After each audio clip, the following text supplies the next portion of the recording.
ಯೇಸುವಿಗೆ ಸ್ತೋತ್ರ. ಇಂದು 29 ಜನವರಿ 2026. ಈ ದಿನದ ಧ್ಯಾನ ಭಾಗ ಪೇತ್ರನು ಬರೆದ 2ನೇ ಪತ್ರಿಕೆ 2ನೇ ಅಧ್ಯಾಯದ 14ನೇ ವಾಕ್ಯ. ಇವರು ಜಾರತ್ವದಿಂದ ತುಂಬಿದ ಮತ್ತು ಪಾಪಗಳನ್ನು ಬಿಡಲೊಲ್ಲದ ಕಣ್ಣುಗಳುಳ್ಳವರಾಗಿ ಚಪಲಚಿತ್ತರನ್ನು ಮರುಳುಗೊಳಿಸುವವರು, ಲೋಭದಲ್ಲಿ ತೇರ್ಗಡೆ ಹೊಂದಿದ ಮನಸ್ಸುಳ್ಳವರು, ಶಾಪಕ್ಕೆ ಪಾತ್ರರು ಆಗಿದ್ದಾರೆ. ಯೇಸುವಿನ ಪರ್ವತ ಪ್ರಸಂಗದಲ್ಲಿ, ಅಂದರೆ ತನ್ನ ಐಹಿಕ ಸೇವೆಯ ಆರಂಭ ಕಾಲದಲ್ಲಿ, ಯೇಸು ಶಿಷ್ಯರನ್ನು ಮಾಡಿಕೊಂಡ ತರುವಾಯ ತನ್ನ ಸುತ್ತಲೂ ನೆರೆದಿದ್ದ ಜನರ ಗುಂಪಿಗೆ ಉಪದೇಶ ಮಾಡುವಂಥದ್ದನ್ನು ನೋಡುತ್ತೇವೆ. ಮತ್ತಾಯನ ಬರೆದ ಸುವಾರ್ತೆ 5, 6, 7 ಅಧ್ಯಾಯಗಳಲ್ಲಿ ಈ ಉಪದೇಶವನ್ನು ನಾವು ಕಾಣುವವರಾಗಿದ್ದೇವೆ. ಯೇಸು ತನ್ನ ಪ್ರಸಂಗವನ್ನು ಯಾರು ಧನ್ಯರು ಎಂಬ ಶೀರ್ಷಿಕೆಯೊಂದಿಗೆ ಪ್ರಾರಂಭಿಸುವುದಾಗಿ ನೋಡುತ್ತೇವೆ. ಇಲ್ಲಿ ಧನ್ಯರು ಅಂದರೆ ಸಂತೋಷವುಳ್ಳವರು, ಅದೃಷ್ಟವಂತರು ಎಂಬುದಾಗಿ ಆಗಿದೆ. ಅನೇಕ ವಿಚಾರಗಳನ್ನು ಪ್ರಸ್ತಾಪಿಸಿದ ಯೇಸು ಮತ್ತಾಯನ ಬರೆದ ಸುವಾರ್ತೆ 5ನೇ ಅಧ್ಯಾಯದ 27, 28 ವಾಕ್ಯಗಳಲ್ಲಿ ಒಂದು ಗುರುತರವಾದ ಹೇಳಿಕೆಯನ್ನು ಅಥವಾ ಆಳವಾದ ಒಂದು ಹೇಳಿಕೆಯನ್ನು ಹೇಳಿರುವಂಥದ್ದಾಗಿ ನೋಡುತ್ತೇವೆ. ವ್ಯಭಿಚಾರ ಮಾಡಬಾರದೆಂದು ಹೇಳಿಯದೆ, ವ್ಯಭಿಚಾರ ಮಾಡಬಾರದೆಂದು ಹೇಳಿಯದೆ ಎಂಬುದಾಗಿ ನೀವು ಕೇಳಿದ್ದಿರಷ್ಟೇ. ಆದರೆ ನಾನು ನಿಮಗೆ ಹೇಳುವುದೇನೆಂದರೆ, ಪರಸ್ತ್ರೀಯನ್ನು ನೋಡಿ ಮೋಹಿಸುವ ಪ್ರತಿ ಮನುಷ್ಯನು ಆಗಲೇ ತನ್ನ ಮನಸ್ಸಿನಲ್ಲಿ ಆಕೆಯ ಕೂಡ ವ್ಯಭಿಚಾರ ಮಾಡಿದವನಾದನು. ಯೆಹೋವನು ಸೀನಾಯಿ ಪರ್ವತದಲ್ಲಿ ಮೋಶೆಯ ಮೂಲಕ ಇಸ್ರಾಯೇಲ್ಯರಿಗೆ ಕೊಟ್ಟ ದಶಾಜ್ಞೆಗಳಲ್ಲಿ 6ನೇ ಆಜ್ಞೆ ಅನ್ನುವಂಥದ್ದು ವ್ಯಭಿಚಾರ ಮಾಡಬಾರದು. ವಿಮೋಚನಾ ಕಾಂಡ 20ನೇ ಅಧ್ಯಾಯದ 14ನೇ ವಾಕ್ಯ. ಯೇಸುವಿನ ಐಹಿಕ ಸೇವೆಯ ಕಾಲದಲ್ಲಿ ಯೇಸು ದೇವಾಲಯದಲ್ಲಿ ಕೂತುಕೊಂಡು ಜನರಿಗೆ ಉಪದೇಶ ಮಾಡುತ್ತಿರುವಲ್ಲಿ ಶಾಸ್ತ್ರಿಗಳು, ಫರಿಸಾಯರು ವ್ಯಭಿಚಾರದಲ್ಲಿ ಸಿಕ್ಕಿದ ಒಬ್ಬ ಹೆಂಗಸನ್ನು ಆತನ ಬಳಿಗೆ ತಂದು ಆಕೆಯನ್ನು ನಡುವೆ ನಿಲ್ಲಿಸಿ, ಬೋಧಕನೇ, ಈ ಹೆಂಗಸು ವ್ಯಭಿಚಾರ ಮಾಡುತ್ತಿರುವಾಗಲೇ ಕೈಗೆ ಸಿಕ್ಕಿದಳು. ಇಂಥವರನ್ನು ಕಲ್ಲೆಸೆದು ಕೊಲ್ಲಬೇಕೆಂದು ಮೋಶೆಯು ಧರ್ಮಶಾಸ್ತ್ರದಲ್ಲಿ ನಮಗೆ ಅಪ್ಪಣೆ ಕೊಟ್ಟಿದ್ದಾನೆ.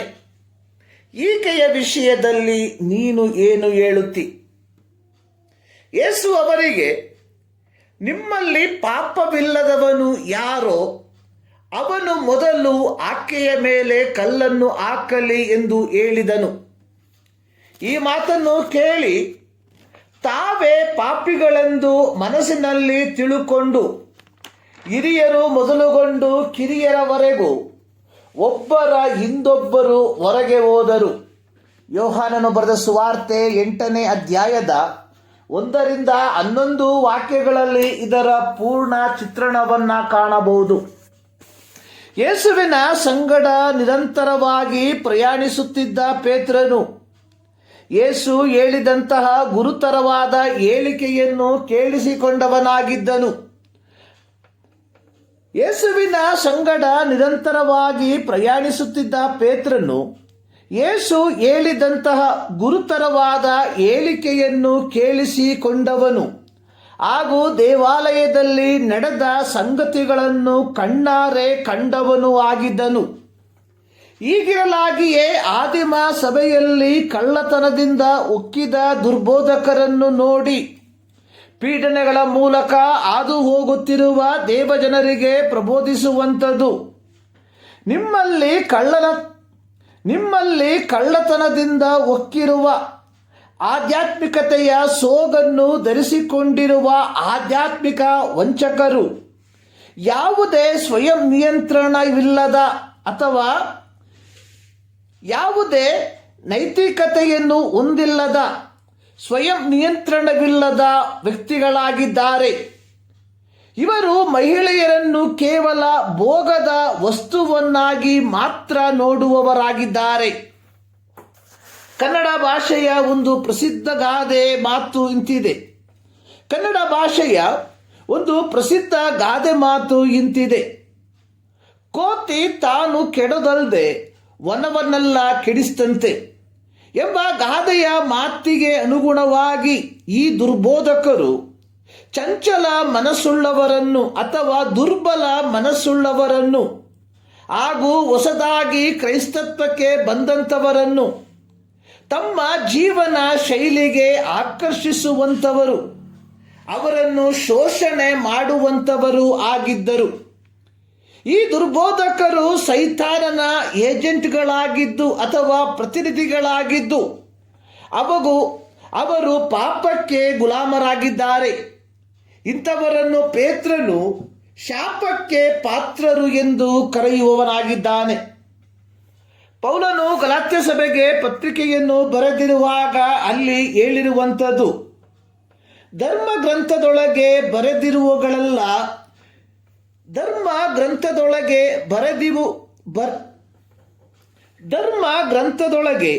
ಬರೆದಿರುವವುಗಳನ್ನೆಲ್ಲ ನಿತ್ಯವೂ ಕೈಕೊಳ್ಳದಿರುವ ಪ್ರತಿಯೊಬ್ಬನು ಶಾಪಗ್ರಸ್ತನೆಂದು ಬರೆದದೆ.